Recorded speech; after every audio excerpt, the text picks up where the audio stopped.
Books forever में खुशामदीद। आज हम एक नया नावल स्टार्ट करने जा रहे हैं जिसका नाम है मेरे चार घर और इसकी राइटर है रुखसाना निगार अदनान। ये नावल बहुत ही अच्छा है क्योंकि इसके बारे में मैंने इसका वो पढ़ा है, सारा डिस्क्रिप्शन है, इसकी स्टोरी बहुत अच्छी लग रही है। होपफुली कि आप लोगों को पसंद आए और मुझे भी पसंद आए। मैंने सिर्फ डिस्क्रिप्शन पढ़ा है तो डिस्क्रिप्शन से मुझे अच्छी स्टोरी लगी है, इसीलिए मैं इसको स्टार्ट कर रही हूँ। लेकिन कुछ कहा नहीं जा सकता, पढ़ने के बाद ही अंदाज़ा होगा। और अब आते हैं इस बात की तरफ कि आप लोगों को प्रॉब्लम होती है कि मैं आप लोगों को टाइम से वीडियो नहीं देती, तो I am sorry for that. मैं आइंदा पूरी कोशिश करूँगी। मतलब बारिश हो, कहते ने ना मीह होए अंधेरी होए, चाहे कुछ भी हो, धूप होए छाँव होए, मैं तुम लोगों को इसमें गैप नहीं दूँगी, आई प्रॉमिस। ठीक है, मैं प्रॉमिस सच में कर रही हूँ, तो इट मीन्स कि मैं सच में आप लोगों को टाइम से दूँगी। इसका टाइम ड्यूरेशन कम है, 20 मिनट का है, लेकिन डेली बेसिस पर 3 वीडियोस आएंगी। इतना ही मैं कर सकती हूँ। ठीक है, मतलब 1 घंटे का नावल होगा, हर रोज़ आप लोगों को 1 घंटे का नावल मिला करेगा। अगर 3 ना आई तो 2 तो ज़रूर डेली बेसिस पर मिला करेंगी। तो इसके लिए मुझे आप लोगों का वो क्या कहते हैं कि अगर आप तसलसल के साथ मुझे अपना फीडबैक देंगे, अच्छे से सुनेंगे नावल डेली बेसिस पर, तो फिर मुझे सुनाने में भी मज़ा आएगा। तो पहली एपिसोड पर अगर मैं आप लोगों को कह रही हूँ, अगर आप लोगों ने दूसरी एपिसोड सुनी, मतलब जो पहली एपिसोड सुन रहे हैं वो दूसरी भी एपिसोड सुने, ठीक है, ताकि मुझे आइडिया हो कि इतनी आवाम इंटरेस्टेड है तो मुझे मोटिवेशन मिलेगी, तो मैं आप लोगों को दूंगी।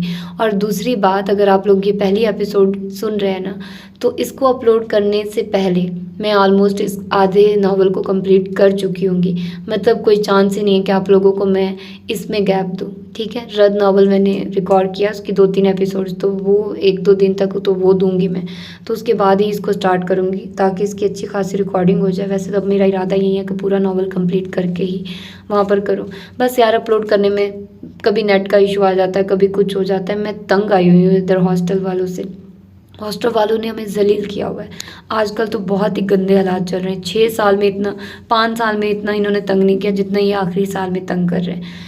तो खैर चले आए, स्टार्ट करते हैं इस नावल को और देखते हैं कि ये नावल कैसा होता है। छाजों मींह बरस रहा था। हालांकि सुबह से तो अच्छी खासी तेज़ धूप निकली हुई थी, बल्कि 10 बजे के बाद तो ये तेज़ चमकती धूप बेहद नोकीली हो गई थी, बदन को छेदती हुई, जिसने घंटा भर में ही सबके छक्के छुड़ा दिए थे। एक तो वैसे ही इतने दिनों से शदीद गर्मी और हब्स ने बेहाल कर रखा था, और आज तो सूरज के तेवर देखकर लग रहा था कि मौसम का गर्म तरीन दिन होगा, जिससे दम घुटता जा रहा था। प्रैक्टिकल लैब में इस कदर गर्मी थी कि पंखे चलने के बावजूद हवा बदन को ज़रा नहीं लग रही थी। सभी पसीने में शराबोर थे। मैडम नूर इलाही का तो सारा फाउंडेशन बहकर उन चेहरे पर अजीबो गरीब नक्शे बना गया था। आंखों का काजल फैलकर चेहरे पर स्याह लकीरें खींच चुका था। एक तो गर्मी की शिद्दत, उस पर प्रैक्टिकल का अजाब, ऊपर से मैडम नूर इलाही का मजहब का खेज हुलिया। उनके खूब गोश्त और चर्बी से भरे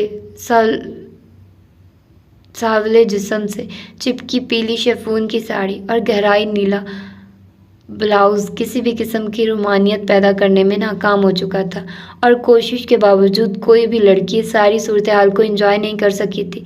सभी को गर्मी ने निरहाल सा कर रखा था। अरे देखो, बादल आए। साइमा के नारे पर सबने बेसाख्ता गर्दनें पीछे खिड़कियों की तरफ घुमाई थी। आंखें दिखाता सूरज स्याह बदलियों की यलगार के सामने दबक कर रह गया, और सारे में गहरी शाम का सा अंधेरा फैल गया। कुछ देर को हर तरफ एक बोलती सी खामोशी सी छा गई, तूफान से पहले की गमगीर खामोशी। और फिर उस खामोशी को बादलों की गूंजदार कड़क ने तोड़ा, और साथ ही मोटे मोटे कतरी बरसने लगे।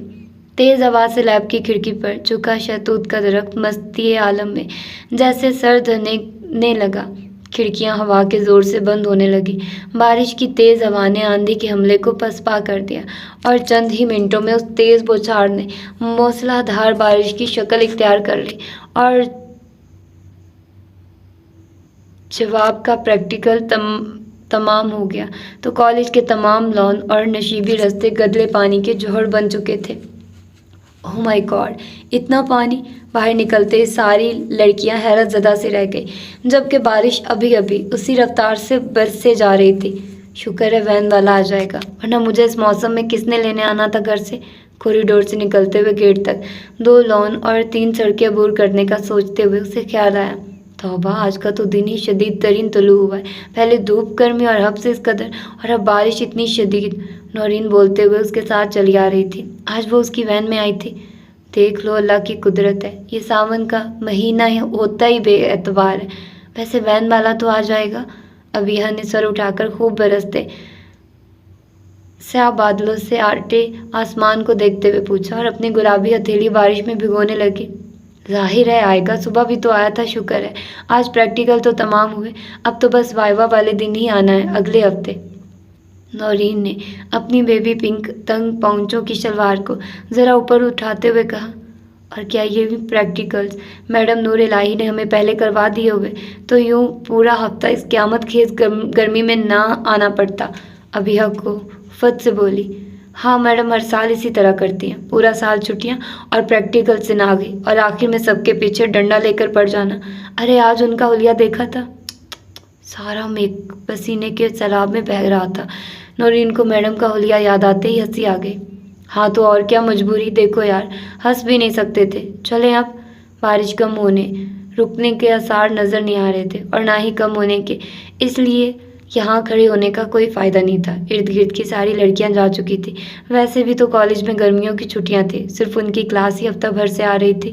हाँ चलो, ये बारिश तो आज रुकती नज़र नहीं आ रही। उन्होंने जी कड़ा करके बरामदे से बाहर कदम रखे। गेट तक पहुँचते पहुँचते दोनों भीग चुकी थी।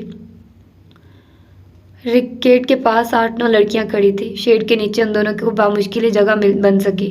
उफ अल्लाह, कोई रक्षा ही मिल जाए।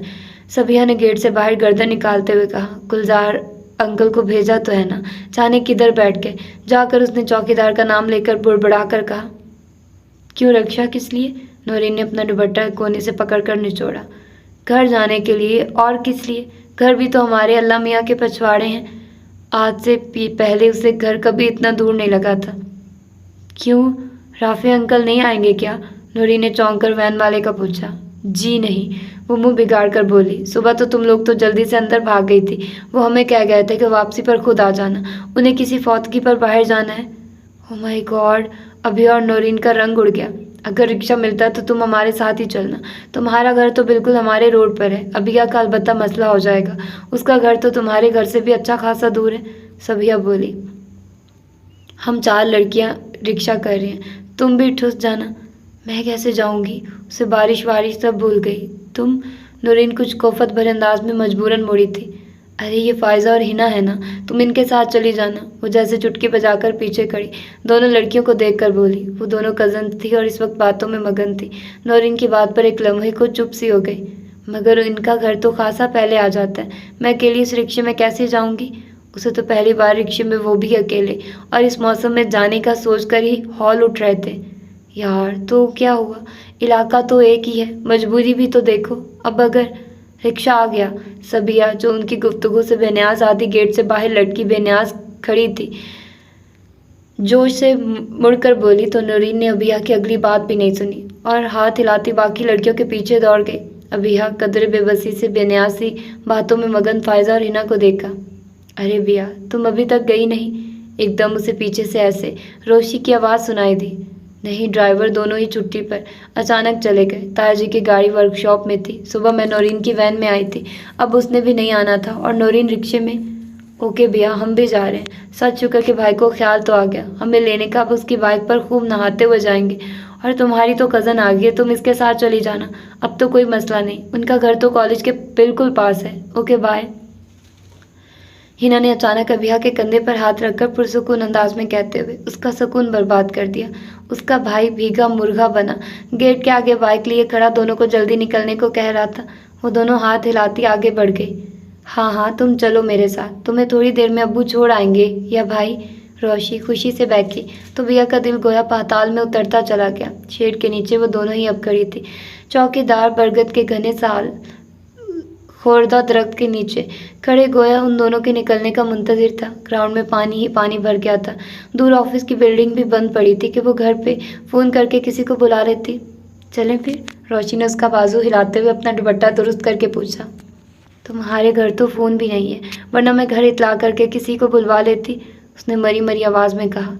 तुम चलो तो सही, मैं तुम्हें भिजवा दूंगी। अम्मी किस कदर खुश होंगी तुम्हें देखकर। बस 5 मिनट का तो रास्ता है इधर से। रोशी ने उसका हाथ हौले से खींचा। रोशी, तुम्हें नहीं मालूम, अगर ताजी को या चाचू को मालूम हो गया तो। वो बेहद खौफजदा थे। उन दोनों के बिगड़े चेहरे उसे बारिश की बौछार में भी साफ दिखाई दे रहे थे। पिया, हम कोई गैर तो नहीं? रोशी की आवाज़ फ़ौरन ही रंध गई थी। मेरा ये मतलब नहीं। वो घबरा गई। किसी का दिल दुखाना भी तो उसके लिए बेहद तकलीफ देता। तुम्हें मालूम तो है सब। अबिया ने रोशी की लबाब भरी आंखों को देखकर कदरे मुलायमियत से उसका हाथ दबाते हुए कहा। एकदम से बादल जोर से गरजे, साथ ही बिजली तेज रोशनी के साथ गूंजी थी। उन दोनों ने डरकर एक दूसरे को देखा। आसमान पर एक बार फिर अंधेरा छा गया था। बादलों की नई खेप बरा जमान हो चुकी थी और बरसने को तैयार। चले फिर, अब इस मौसम में मैं तुम्हें इधर छोड़कर भी नहीं जा सकती। उसने मजबूती से अबिया का हाथ थाम लिया। चलो, उसने बेबसी से अपना शोल्डर बैग कंधे से जमा कर भीगे हुए दुपट्टे को दुरुस्त किया और दोनों गेट से निकल आई। मैडम, डॉक्टर रज़ा है लाइन पर, शाइस्ता पॉल ने सेक्रेटरी की इतला सुनकर इंटरकॉम रखते हुए मेज़ पर दाएं तरफ रख के सब्ज रंग के टेलीफोन का रिसीवर उठा लिया। Good morning madam, and how are you? Doctor चहकते हुए बोले थे। डॉक्टर साहब, मेरे ख्याल में तो अब गुड इवनिंग भी हो चुकी है, और मैडम तो मैं अपने स्टाफ के लिए हूँ, और आपकी तो मैं गालबन भाभी भी रह चुकी हूँ। आखिरी फिक्रा बोलते हुए अजीब सी थकन उनके लहजे में उतर आई थी। अल्लाह आपकी इवनिंग मॉर्निंग सब गुड करे, अपनी तो यही दुआ है, और यही मुदा भी। मतलब? रिसीवर का तार उंगली पर लपेटते हुए शाइस्ता ने चेयर घुमाई। आपको अभी बेड रेस्ट की ज़रूरत है। मैंने कल शाम भी आपको ताकीद की थी। आपकी रिपोर्ट्स? कम ऑन रज़ा, अब क्या मैं बिस्तर से लगी दीवारों के नक्शो निगार तकती मौत का इंतज़ार करती रहूं? वो खासा झलाकर बोली। अल्लाह ना करे, मेरा ये मतलब हरगिज़ नहीं था, मगर इतनी जल्दी 9 to 5 वाली सीट भी तो बहुत नुकसानदेह है, आपको मालूम है ना? आई नो, वो अब के कदरे धीमे मगर बेजार लहजे में बोली। मैं बस उठने ही वाली थी। घर जाकर अच्छे बच्चों की तरह रेस्ट करें, अच्छी सी चाय या कॉफ़ी बनाकर पिए। ज़रा अपने ऑफिस से बाहर निकल कर देखिए, बाहर मौसम क्या क़यामत ढा रहा है। ऐसे मौसम में तो मैं भी ऑफिस जैसी फजूल जगह पर बैठना कुफरान नेमत से कम नहीं। तो तुम आ जाओ मुझे इस मौसम के क़यामत होने का एहसास दिलाने के लिए, वो मध्यम लहजे में बोली। ये ना थी हमारी किस्मत के। क्या कह डाला आपने? डॉक्टर रज़ा एक सर्द आह भरकर बोला। बारिश ने ना रुकने की कसम खाई हुई है, इसके बावजूद मेरे क्लिनिक के बाहर गाड़ियों की लंबी कतार जमा हो चुकी है, इसलिए मेरी तरफ से ये कॉफ़ी उधार रही। लेकिन आप प्लीज़ उठ जाइए। आज अगर मेरा दोस्त जान जिंदा होता तो मैं देखता वो कैसे आपको इस कंडीशन में बैठने देता। यूँ आपको काम करते देखकर उसकी रूह को कितनी तकलीफ़ हो रही होगी, यही ख्याल करके आप अपनी केयर कर लें प्लीज़। डॉक्टर रज़ा के मलतुजी लहजे पर शाइस्ता के चेहरे पर अजीब सी सख्ती आ गई। ओके, मैं उठ रही हूँ, और फ़ोन करने का शुक्रिया, बाय। शाइस्ता ने डॉक्टर की अगली बात सुने बगैर रिसीवर रख दिया। डॉक्टर उठ खड़ी हुई। ड्राइवर को गाड़ी निकालने का कहकर वो अपना ज़रूरी सामान समेटने लगी। बाहर वाकई बारिश ने जलथल मचा रखी थी। उनका ऑफिस शहर के पोश तरीन इलाके में था, और इस इलाके की सड़कें जैसे नहरें बन चुकी थी, तो बाकी शहर का क्या हाल हुआ था? ड्राइवर उनके कहने पर यूं ही सड़कों पर गाड़ी दौड़ाता रहा। विंड स्क्रीन पर तेज़ी से गर्दिश करते वाइपर्स उन्हें बारिश की झौलानी की खबर दे रहे थे, मगर घर जाने को कतई दिल नहीं चाह रहा था। खाली घर उन्हें काट खाने को दौड़ता था। उन्होंने तो कभी सोचा भी नहीं था जॉन पॉल के चले जाने के बाद वो इस कदर तन्हा हो जाएंगी। कैसी भरी बरसात में ना सिर्फ उनका दिल इस कदर अकेला हो जाएगा, बल्कि उनका अमंगो भरा जवानी की तड़प लिए ये हसीन बदन भी। ऐसा मौसम तो उनकी तन्हाई को और भी दीवाना कर देता था। उनका दिल चाह रहा था कि उस लग्जरी गाड़ी का दरवाज़ा खोलकर बाहर सड़क पर निकल जाए और छाजों बरसते मींह के नीचे खुद को इतना भिगोएं कि उनके जिस्म का रेशा रेशा तर हो जाए, हर रग की प्यास बुझ जाए।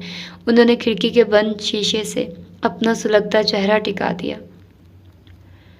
घर पहुंचने तक वो दोनों मुकम्मल तौर पर भीग चुकी थी। बारिश की तेज़ी में कहीं गुना इजाफा हो चुका था। अब तो हवा भी जैसे तूफ़ानी रफ्तार से चल रही थी। कहीं बार तो उन्हें लगा वो दोनों उड़ जाएंगी। अल्लाह तौबा, ऐसी भी बारिश होती है? 4 कदम आगे भी रास्ता नज़र नहीं आ रहा था। आसमान से बरसती बूंदों की कतारें कुछ देखने न दे रही थी।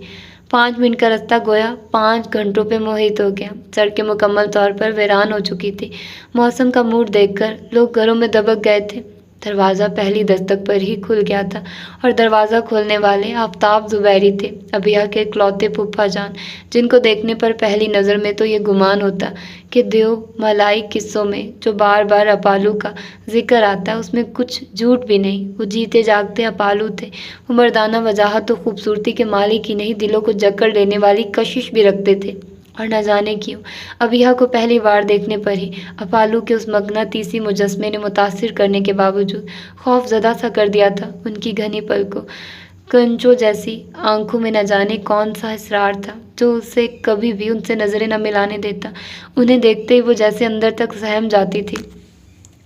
अस्सलाम वालेकुम अब्बू। रोशी की बुलंद चहकार में उसका सलाम बहुत धीमा था। खुश आमदीद, खुश आमदीद। जवाबन जो अबर ऐसे बरसे के काली घटाएं, ऐसी खुशबख्तियाँ अपने बोझल परों पर सजाए घर आंगन पे छाए। सावन जो ऐसा हो तो खुदाया हर बरस नहीं हर रोज़ बरसे, जो ऐसी नायाब बेश बहा कीमती को हर सी मुबारक हस्ती को हमारे गरीब खाने की रौनक बनाए।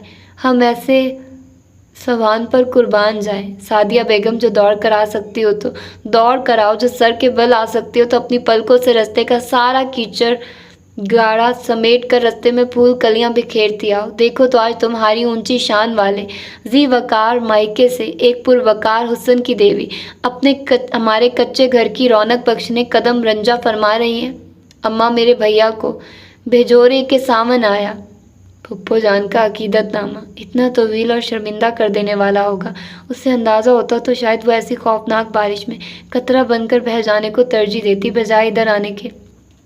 ओफो अब्बू जी, अंदर तो आने दे, देख भी रहे हैं किस सैलाब से बचकर आ रहे हैं। रोशी ने दरवाजे का दूसरा पट अस खुद धकेला और साथ ही दूसरे हाथ से उसका हाथ पकड़कर खींचा।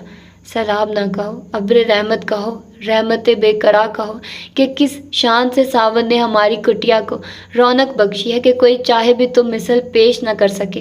तंज के सारे तरानों ने आज के दिन के लिए संभाल रखे थे। इससे पहले अबिया की उनसे रूबरू मुलाकात ही हुई थी। सीने में फड़फड़ाता दिल और भी सहमा जा रहा था। या अल्लाह घर से कोई आ जाए। अगरचे जानती थी कि दुआ ला हासिल है, फिर भी दिल ही दिल में मुसलसल दुआएं मांगे जा रही थी। अरे अबिया, मेरी बच्ची, मेरी शहजादी, मेरी बेटी, मैं तुझ पर निसार, मेरी बिनाई इस हसीन नज़ारे पर कुर्बान। मेरी तो आंखें तरस गई थी तुम लोगों को देखने के लिए। या अल्लाह तेरा शुक्र है, तेरे रहमत की बारिश का पहला खूबसूरत अल्हाम तोहफा में सदके मेरी बेटी आई है। फूफी ने बाहर आकर इंतहाई वालहानापन से उसे अपने साथ लिपटाया और चटाचट उसका चेहरा माथा हाथ चूमने लगी। आंसू उनकी आंखों से सावन की बारिश की तरह बेकाबू होकर बहने लगे थे। उसे ज़ेरे लब वो दुआ भी भूल गई थी जो वो पिछले कदम तक करती आ रही थी। फूफो की गर्म मोहब्बत भी आगोश में उसे लगा कि एक लंबी मुसाफत के बाद किसी साहिबान के नीचे आ गई है। अम्मी आप भैया अब्बू की तरह शुरू हो गई। कम से कम हमें चेंज तो कर लेने दे। बारिश ने हशर कर दिया और सर्दी से मेरे तो दांत बज रहे हैं। उफ, यूं भी आसमान क्या कम बरस रहा है जो आपकी आंखों ने बरसना शुरू कर दिया है। रोशी ने आगे बढ़कर उनको कंधों से थाम कर उससे अलहदा किया। अरे रोशी बच्चे, ना रो कर अपनी माँ को, जो चाहूँ तो सावन से मुकाबला करा लो। आज तुम्हारी माँ ही जीतेगी। बरसों की मनाजातों के बाद बेचारी की दुआओं को शर्फ़े कबूलियत मिला है। फूफा जान पीछे से बोले, आज मैं आपके किसी तंज का बुरा नहीं मानूंगी, सब कुछ हंस कर सह लूँगी। बिया तुम ठीक तो हो ना? घर में सब ठीक है? भाई भाभियाँ बच्चे तुम चेंज कर लो, सबका अलग अलग हाल पूछूंगी। वो उसका चेहरा अपने दोनों हाथों में थामे बेकरारी से पूछ रही थी। रोशी, मेरी गुड़िया को अपने सबसे अच्छे कपड़े दो, ये नहा ले, मैं तुम दोनों के लिए खाने चाय का इंतज़ाम करती हूँ। रोशी उनके चेहरे से फूटी पड़ रही थी। जाओ बेटा। उन्होंने उसका चेहरा अपने हाथों से आज़ाद किया और वाकई उन्होंने खाने का इंतज़ाम गर्मा गर्म चाय के साथ सिर्फ उन दोनों के नहाने और चेंज करने के दौरान ही कर लिया। शुक्र है गोश्त पड़ा था, भिंडियाँ मैंने पहले से पका रखी थी, गोश्त कुकर में पकाया और दूसरी तरफ चपातियाँ उतार ली। बिया तुम्हें खाना पसंद आया? मैंने स्वीट डिश भी बना रखी है, फिरनी फ्रिज में रख दी है, ज़रा ठंडी हो जाए तो फिर खा लेना। वो उससे बच्चों की तरह पेश आ रही थी। खाना अपने हाथों से निकाल कर दिया, बल्कि दो नवाले तो खुद उसके मुंह में अपने हाथों से डाले। मैं बदनसीब, मुझे भाइयों के बच्चों को खिलाने की खुशी भी नसीब ना हो सकी। बचपन में वो कैसे थे, शुरू में उनकी सूरतें किस पर थी, कैसे चलना सीखा। मेरे हाफ्ते में तो ऐसा एक भी मंजर महफूज नहीं। सिर्फ ज़रियाब उस वक्त 2-2.5 साल का था और वलीद तो अभी 2 माह का भी नहीं हुआ था कि मेरे नफ्स के सरकश घोड़े ने मुझे मैके की गलियों से उड़ाकर ज़िंदगी की भट्टी में झोंक दिया। आखिर में उनकी आवाज़ बिल्कुल ही मधम हो चुकी थी। गलोगीर आवाज़ में वो पल के झपक झपक कर आंसुओं को रोकने की नाकाम कोशिश कर रही थी। रोशी, कुछ मुझ बदनसीब के खाने को भी है। इस घर में यह आज रोशनी और रिज्क सारा घर के एक ही कोशे में सिमट कर रह गया है। मोमबत्ती ही ले आओ। अंधेरे में बैठा अपने नसीबों की स्याह शबों को गिन रहा हूँ। आखिर ये गिनती और कोई कमबख्त क्यों नहीं करता। फूफा जान की तंजिया बुलंद और बारूब आवाज़ ने एक बार फिर उसका दिल दहला दिया। लाइट कब की जा चुकी थी और वो तीनों बरामदे में रखे तख्त पर बैठी खाना खा रही थी। फूफो जान सामने छोटे से सहन के पार बनी बैठक में थी। रोशी फौरन उठी, उनके लिए खाना निकाला और मोमबत्ती जलाकर खाना उनके कमरे में ले गई। फूफो सर झुकाए खामोश बैठी थी। फूफो आप भी खाइए ना। उसे ज़रा भी भूख नहीं थी और वैसे भी घर का ख्याल बार बार उसका ध्यान बटाए दे रहा था। वो चौंकी। ज़रियाब कैसा है? अभी बाहिर ही है, तालीम मुकम्मल नहीं हुई उसकी। ज़रियाब के जिक्र पर उसकी पलकें खुद ब खुद थरथराने लगी, चेहरे पर हद्दत सी महसूस होने लगी। उसने जवाब देना चाहा मगर कुछ बोल न सके। मालूम नहीं फूफा, इधर ही आखिर कोई बिजनेस वगैरह शुरू कर दिया है। MBA इस साल मुकम्मल किया है। भाईजान जोर नहीं देते? कहते हैं वैसे इस साल के आखिर तक आ जाएंगे। वो बमुश्किल बोली। तुमसे तो राब्ता रहता होगा, ख़त फ़ोन वगैरह? फूफो का लहजा मुश्ताक सा था। जी। अबिहा का सर मज़ीद झुक गया। कैसे बताती कि अभी पिछले हफ्ते ही तो उसकी बर्थडे पर कैसा खूबसूरत गिफ्ट और कार्ड भेजा था। ऐसा कोई भी मौका वो मिस नहीं करते। तुम्हें कुछ नहीं बताया आने के बारे में? फूफो न जाने क्यों मुतजस्सिस थी। ओहो, ज़रियाब भाई की बात हो रही है तो कब हमारी बिया बनो बनकर बड़े मामू के आंगन में जलवा अफरोज़ होंगी। रोशी आते ही चौंकी। तुम चुप रहो, उसने उसे आंखें दिखाई। वलीद का तो आखिरी साल है ना, जोया तो अभी 3rd ईयर में है। छोटी ममानी का क्या इरादा है? फूफो ने अगला मौजू छेड़ा। मम्मी का इरादा तो मेरा और जोया का एक साथ करने का है, मगर चाची अभी फरियाल की वजह से हामी नहीं भर रही। फिर वलीद भी पहले अपने पैरों पर खड़ा होना चाहता है। अबिया ने फूफो का इश्तियाक देखकर आहिस्तगी से बताया। बच्चे पैरों पर खड़े होने की भी खूब कही। माशाल्लाह, बाप ताया का करोड़ों का बिजनेस है, उसे कौन सी नौकरियां ढूंढनी है और फरियाल कौन सी गई गुजरी है। सूरत तो सीरत में यकता है, न रुपए धेले की कमी। हाथ जोड़ का रिश्ता मिलना ज़रूरी है। वो सर हिलाते हुए बोली। अभी यहाँ चुप रही, क्या कहती। उसी वक्त ज़ोरदार आवाज़ के साथ बादल गरजे और बिजली का कोंदा चमका धमाके से लपका। बिया चट से फुप्पो से चिमट गई। अल्लाह रहम करे, ऐसी बारिश गरीबों की झोंपड़ियाँ ही बहाने आती हैं, अमीरों के तो। वो अबिया की तरफ देखकर कहते कहते रुक गई। अल्लाह सबको हिफ्ज़ व अमान में रखे, सबके लिए ये बारानी रहमत ही हो, जहमत ना बने। वो बुछाड़ की सूरत बरसती बारिश को देखकर हाथ फैलाए दुआ मांगने लगी। पप्पू, मुझे घर जाना है। आपको पता है ना ताया जान और चाचू कैसे खफा होंगे अगर उन्हें पता चल गया तो। उसने सर उनके सीने से उठाकर पस्त आवाज़ में कहा। मालूम है बच्चे, 20-21 सालों में उनके पत्थर दिल न पिघले तो अब क्या नरम पड़ेंगे। बहन की मोहब्बत को तो उन्होंने उस दिन दिलों से खुर्च कर निकाल फेंका था जिस रोज़ मैं उनकी ज़िंदगियों से निकली थी। एक लम्हे के इख्तियार ने ताउम्र की बेबसी दे डाली है। तरस गई हूँ उन दोनों को देखने के लिए। तीसरे को खुदा ने बुला लिया अपने पास ऐसी कम उम्री में। होता तो आज देखता उसकी बिया कैसे मेरे सीने से लगी बैठी है तो शायद मोम हो ही जाता। आखिरी बार उसका दीदार करने गई थी। उसका बेजान चेहरा रातों को लेटती हूँ तो नज़रों से नहीं हटता। ये कोई उम्र थी भला जाने की। माँ कैसी है तुम्हारी? बड़ा पहाड़ सा हौसला निकला उसका। बच्चों को परों तले छुपाकर ससुराल में बैठी रही है, मैके का दम होते हुए भी। फुप्पो आज अपने ध्यान की दुनिया में गुम थी। बाहर की आवाज़ें उन्हें कम ही सुनाई दे रही थी। बिजली एक बार फिर कड़की और जैसे आसमान के बंद सूतों के मुंह खुल गए। तड़ातड़ ओले बरसने लगे। फुप्पो फुप्पो, मुझे घर जाना है। वो रो ही पड़ी। ना मेरे बच्चे, अभी घर जाने का नाम भी नहीं लेना। पहल पलोठी की हो, देख रही हो कैसी दीवानी हो रही है बारिश और बिजली की लपक। अल्लाह तुम्हें अपनी अमान में रखे। जैसे ही बारिश ज़रा थमती है मैं तुम्हें भिजवा देती हूँ। अगर फ़ोन होता तो तुम कर लेती, माँ को तसल्ली हो जाती। वो 1-2 घंटा को सूरत हाल संभाल लेती। अच्छा हारिस की सुनाओ, कौन सी जमात में आया है अब? उन्हें सबके अहवाल की पड़ी थी और उसका खून खुश्क हुआ जा रहा था। ए लेवल में है फूफो। मैं घर कैसे जाऊंगी? वो फिर मचली। सहन में तड़ातड़ औले गिर रहे थे। घर की साल खुर्दा दीवारों से पीली सफेदी बह बह कर आ रही थी। बैरूनी दरवाजे के पास बनी नाली के ऊपर रखा जाली का ढक्कन तिनकों और मट्टी से बंद हो चुका था। सहन में पानी पहली सीढ़ी तक भर चुका था। बारिश और ओलों में अगर तेजी आती थी तो हवा उससे भी तेज रफ्तार थी।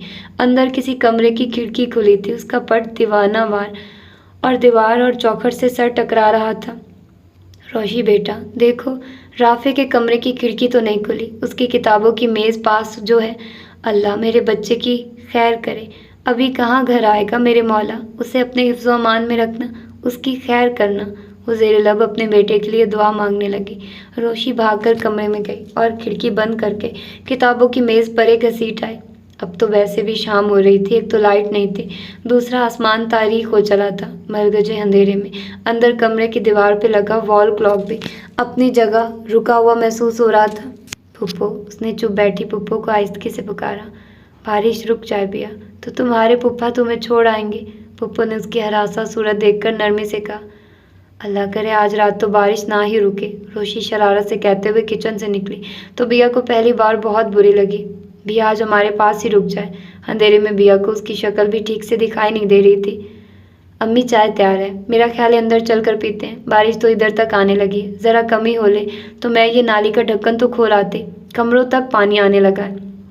वो हाथ में ट्रे लिए उनके सर पर खड़ी थी। उन्होंने मुड़कर सहन की तरफ देखा। बारिश के गद्दे पानी में तिनके, मट्टी, कागज़ के टुकड़े, बिस्कटों के रैपर तैरते हुए बरामदे तक आ रहे थे। चलो बिया अंदर चलो। बारिश तो रुकती नजर नहीं आ रही। उनके उठते ही वो भी बेजान कदमों से उठकर उनके पीछे चल पड़ी। रोशी कमरे में पहले ही मोमबत्ती जला चुकी थी। बाहर आकर उसने तख्त घसीटकर किचन के आगे कर दिया। भाप उड़ाती चाय की ट्रे मेज़ पर रखी थी। अम्मी आप लोग शुरू करें, मैं अभी आई। 2-4 बर्तन हैं, फिर अंधेरा मज़ीद बढ़ जाएगा। कैसे धो पाऊंगी? मोमबत्ती भी ये आखिरी है। पता नहीं ये कौन सा कानूनी कुदरत है कि जो चीज़ खींचे जाती है और आखिर बंदे को बेबस करके छोड़ती है। किसी शहर के असर में जैसे सब कुछ भूल जाता है। अपनी जगह, अपना मकाम, अपना मर्तब, अपने प्यारे, उनकी मोहब्बतें, ज़रूरतें सब फरामोश करके उस चीज़ के पीछे दीवानावार दौड़ पड़ता है। और जब उसको पा लेता है तो फिर बहुत कुछ खो देने का, बहुत सौ से बिछड़ जाने का जानलेवा एहसास सताने लगता है। ख्वाहिश का असूल मकड़ी के जाले की तरह ही तो है। एक बार जो उसके अंदर फंस जाए निकल नहीं सकता। और मेरे रब का फरमान कितना सच्चा है कि तुम्हें क्या मालूम, तुम्हें जो चीज़ इस कदर भली लगती है बज़ाहिर दर हकीकत वो तुम्हारे लिए किस कदर मुज़र है। अगर इंसान इन कमज़ोर लम्हों में उस एक हकीकत को समझ ले तो फिर ज़िंदगी के बहुत से कठिन मरहले आसान हो जाते हैं। और मेरे ख्याल में दुनिया में बहुत कम लोग बर वक्त इस मसलहत अमेज़ हिकमत को समझ पाते हैं। ज़्यादातर तो मुझसे नादान ही होते हैं जो ताउम्र अपनी हमाकत के नक्श पाकर देख देख कर रोते हैं। वो फिर से रोने लगी थी। बाहर गरजता बरसता आसमान, अंदर पुप्पो के मलाल भरे आंसू। बिया का दिल डूबने लगा। उसने जल्दी से चाय का मग उन्हें थमाया। पुप्पो आप पछता रही हैं अपने फैसले पर? पुप्पा जान से शादी के फैसले पर? चल लम्हों बाद वो कदरे झिझक कर बोली। पछतावा? वो हंसी। अब कैसा पछतावा? अब तो पुलों के नीचे से बहुत पानी बह चुका। वो चाय पीने लगी। कमरे में खामोशी छा गई। रोशी आ जाओ बेटी, तुम्हारी चाय ठंडी हो रही है। पुप्पो के पुकारने पर रोशी गीले हाथ दुपट्टे के पल्लू से पूंछती अंदर चली आई। बस आ गई, सब काम खत्म कर आई हूँ। अब्बू को चाय देनी थी वो भी दे आई। रात को गुड़ और बादामों वाले चावल पकाएंगे और साथ ही चिकन कढ़ाई का मिसाला भी तैयार कर आई हूँ। इतने दिनों बाद तो घर में कोई मेहमान आया है। रोशी बिया के बराबर बैठते हुए बोली। मैं रात नहीं प्लीज़ मुझे घर जाना है, मम्मी परेशान होंगी। बिया ने हाथ में पकड़ा कप घबराकर मेज़ पर रख दिया। मालूम है बेटा। अच्छा रोशी तुम एक काम करो, चाय पीकर आंटी आलिया की तरफ जाओ और मामू की तरफ फ़ोन कर रहा हो। बल्कि बिया तुम साथ चली जाओ, अपनी माँ से खुद बात कर लेना कि जैसे ही ज़रा बारिश कम होती है मैं तुम्हें भिजवा दूंगी। पुप्पो की बात पर उसकी जान में जान आई। उसने कप दोबारा उठाकर लबों से लगा लिया और किस्मत की खराबी कि वो रोशी के साथ उनके हमसाये के घर गई, मगर घर के दोनों फ़ोन शायद डेड हो चुके थे और मोबाइल पर रब्ता करने की इस फ़ोन पर सहूलत नहीं थी, वरना वो वलीदी हारिस से ही बात कर लेती। चाचू के मोबाइल पर फ़ोन करने की जुर्रत तो शायद वो ना कर पाती। उसने एक बार नहीं 4-5 दफ़ा घर का नंबर डायल किया, मगर बेसूद। वो रोशी के साथ मायूस वापस आ गई। 2 कदम पर घर होने के बावजूद एक बार फिर दोनों के कपड़े भीग चुके थे। बारिश उसी रफ्तार से हो रही थी, लाइट भी अभी तक नहीं आई थी और अकेले मौसम में कहीं आने जाने का सवाल ही पैदा नहीं होता था। उनका घर भी तो शहर के दूसरे कोने में था। या अल्लाह, मैं क्या करूं? बेबसी से आसमान को तकते हुए उसकी आंखें भीग गई। कपड़े बदलकर रोशी को फिर चाय की तलब सताने लगी तो उसने साथ रोल भी फ्राई कर लिए, मगर बिया को कुछ भी अच्छा नहीं लग रहा था। उसने किसी चीज़ को हाथ नहीं लगाया। पुप्पो असर की नमाज के साथ कोई वजीफ़ा करती थी, सो वो मगरिब तक जहाँ नमाज पर बैठी रही और वो बेकरार सी उन्हें देखती रही। कई बार आंखें भीगी। रोशी की बातें, उसके बहलावे, उसे सब कुछ जहर लग रहा था। मम्मी, जोया, हारिस क्या सोच रहे होंगे? ताई, अम्मी, चाची, उन्होंने तो 10 दफ़ा पूछ डाला होगा। अगर ताया जान या चाचू जल्दी घर आ गए तो उसका दिल सहम जाता। खुदा खुदा करके पुप्पो का वजीफ़ा तमाम हुआ। वो मगरिब की नमाज़ पढ़कर जा नमाज से उठी। पुप्पो, मुझे घर भिजवा दे, मैं क्या करूं? वो रो पड़ी। बच्चे, मुझे बता, मैं क्या करूं? ऐसे मौसम में सवारी कहाँ से मिलेगी? राफे आ जाता तो वहीं कोई बंदोबस्त कर देता। तुम्हारे पुप्पा जान का वेस्पा ख़राब पड़ा है, मैं तुझे कहाँ भेज दूँ? बिया मेरी बच्ची, मुझे शर्मिंदा ना कर, बार बार एहसास दिला कर कि तू महफूज जगह पर नहीं है। मैं बात करती हूँ तुम्हारे पुप्पा से कि कुछ करे। उनकी बात पर वो कुछ शर्मसार सी हो गई। पुप्पो बैठक में चली गई। तुम्हारे पुप्पो कहते हैं वो जाकर कहीं और उससे फ़ोन करने की कोशिश करते हैं। ना हुआ तो किसी से लिफ्ट लेकर घर जाकर खुद बताएंगे कि या तो तुम्हें कोई आकर ले जाए या फिर तुम सुबह आ जाओगी, ठीक है ना? पुप्पो ने चंद लम्हों बाद आकर बताया तो उसके बेकरार दिल को कुछ करार सा आया। उसे मालूम था मम्मी को उसकी इधर मौजूदगी का जैसे ही इल्म हुआ वो किसी न किसी को लेने भेज देंगी। वलीद तो ज़रूर ही आ जाएगा। उसका दिल आस का चप्पू लेकर मायूसी के दरिया में धीरे धीरे चलाने लगा। कोई 1.25 घंटों बाद पुप्पा जान की वापसी हुई। रात के 9 बजने को थे और पुप्पा जान कीचड़ में लथपथ, जूते गंदे कपड़ों के साथ घर में दाखिल हुए थे। मुझे तो ऐसी ससुराल से कभी कोई फैज़ ना मिला। उल्टा ज़िंदगी भर की बेइज्जती के बाद भी उन्हीं की इज्जत और नामूस का ख्याल करके ऐसे ख़राब मौसम में गया। तुम्हारे घर में खैर से कोई नहीं था। मेरे दोनों साले साहिबान अभी तक फैक्ट्रियों को ताले डाल कर ना लौटे थे। तुम्हारा भाई अभी छोटा है, सैलाब में बह जाने का अंदेशा है, और कज़न साहब कहीं इस सुहाने मौसम को एंजॉय करने निकले थे, अभी तक नहीं लौटे। इन सब लोगों में से कोई भी रात 12 बजे से पहले लौट आया तो लेने आ जाएगा, वरना तुम्हारी वालदा साहिब फरमा रही थी सुबह सवेरे चली आना, वो सब संभाल लेंगी। पुप्पा जान बिगड़े हुए मिजाज के साथ खासा चीख रहे थे। उसे कीनातूस नज़रों से घूरते हुए रोशी के हाथ से साफ लिबास लेकर बाथरूम में घुस गए और वो परेशानी के आलम में अपनी जगह बैठी की बैठी रह गई। फिर रात के 12 तो क्या 12:30 बज गए, मगर उसे लेने कोई नहीं आया। बारिश अब भी हो रही थी, मगर काफ़ी हल्की हो चुकी थी। बूंदों की किनमिन उसे हरासा करती रही। गली के खड़े पानी में कोई गाड़ी गुजरती या ज़रा के ज़रा ठहरती तो उसका दिल जैसे सीने में ठहर जाता। कान डोरबेल या दरवाज़ा धड़धड़ाने की आवाज़ पर लग जाते। 3 घंटे उसी आसो निराश में बीत गए। खाना भी इसी परेशानी में 11:30 बजे खाया गया। 11:45 बजे लाइट आई थी। रोशी जाकर किचन संभालने लगी। पुप्पा जान को दवा देने गई थी। वो बेचैनी से छोटे से कमरे में टहले जा रही थी। तकरीबन रात 12 बजे डोरबेल चीखी थी। वो जो अभी कुर्सी पर नढाल होकर गिरी थी, उछल कर खड़ी हो गई। दरवाजे तक जाने की हिम्मत नहीं थी। खिड़की से बाहर सहन में देखने लगी। पुप्पो ने दरवाज़ा खोला था और आने वाले को देखकर उसके दिल पर मनो औस पड़ी। वो राफे भाई थे। उसने शायद 5 साल बाद उन्हें देखा था, मगर फिर भी पहचान लिया था। वो पुप्पो जान की डुप्लीकेट थे, मगर उनका रंग सांवला था और आंखें गहरी स्याह बड़ी बड़ी। उसने 5 साल पहले चाची के मैके में होने वाली किसी शादी की तकरीब में देखा था, और पहली बार कब देखा था याद नहीं आ रहा था। परेशानी से उसका जहन माफ हुआ जा रहा था। वो कमरे में फिर से टहलने लगी। पुप्पा जान उनके दौर के रिश्तेदारों में से थे और माली तौर पर उनसे बहुत कम हैसियत भी। वालिदैन के इकलौते थे। फिर खुदा ने हुस्न वजाहत की दौलत से भी खूब नवाजा था। सादिया पुप्पो ने उन्हें शादी की किसी तकरीब में देखा था और दिल हार गई थी। दोनों में राब्ता किस तरह हुआ इस बारे में ठीक से किसी को मालूम नहीं था, और जब तक सबको खबर होती पानी सर से गुजर चुका था। दोनों के सर पे इश्क का भूत बुरी तरह सवार हो चुका था। सादिया शायद सेकंड ईयर में थी, तीनों भाइयों की लाडली और माँ की सर चढ़ी। वालिद फौत हो चुके थे, शायद चौथे या पांचवें महीने ही फूफा जान की वालदा रिश्ता लिए चली आए। ताया जान और चाचू को तो गोया आग लग गई।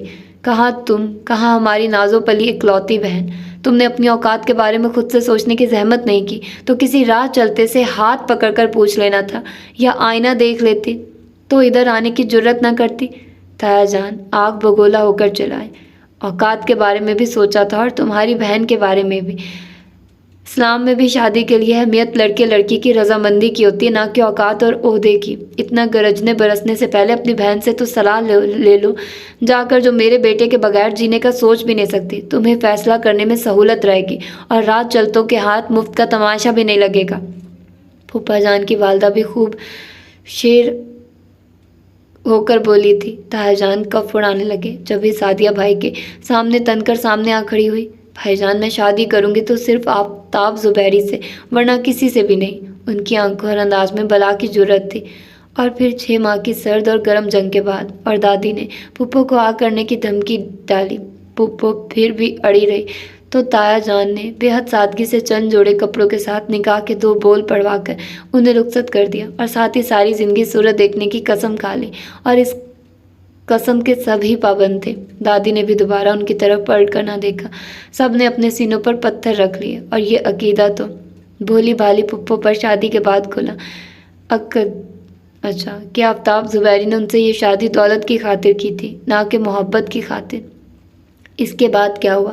सादिया पुप्पो थी और ज़िंदगी का तवील कांटों भरा सफ़र। घर से ताल्लुक़ टूटा था, मगर ख़ानदान वालों से आफ्ताब ज़ुबैरी की वालदा के तवज्जुह से थोड़ा बहुत जुड़ा हुआ था। कभी कभार किसी तकरीब में सालों बाद घर वालों से आमना सामना हो जाता, मगर घर का कोई फ़र्द, भाई भाभी माँ, उनसे मिलने की रवादार न थी। दादी फौत हुई तो उन्हें सिर्फ 2 मिनट के चेहरा देखने के लिए इजाज़त मिली, वो भी जब ताया जान मौजूद नहीं थे। और आखिर बार वो घर आई थी डैडी की मैयत पर। डैडी की जवां मरगी पर वो बहुत टूट कर रोई थी।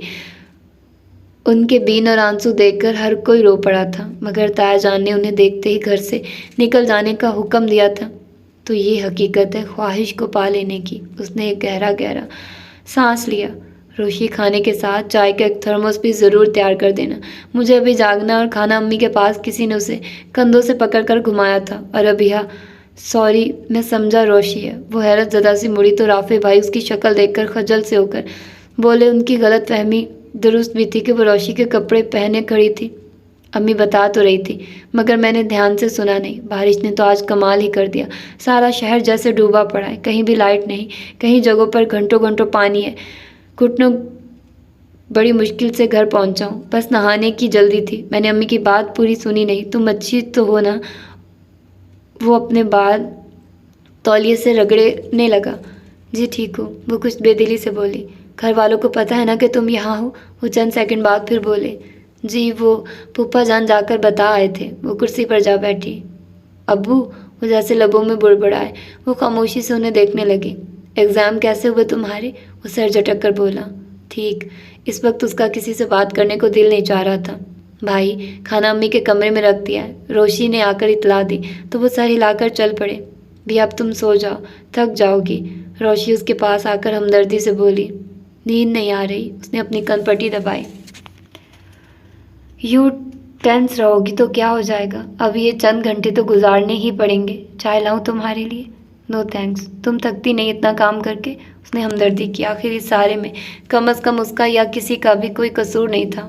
कौन सा काम? वो कुछ हैरान सी होकर बोली।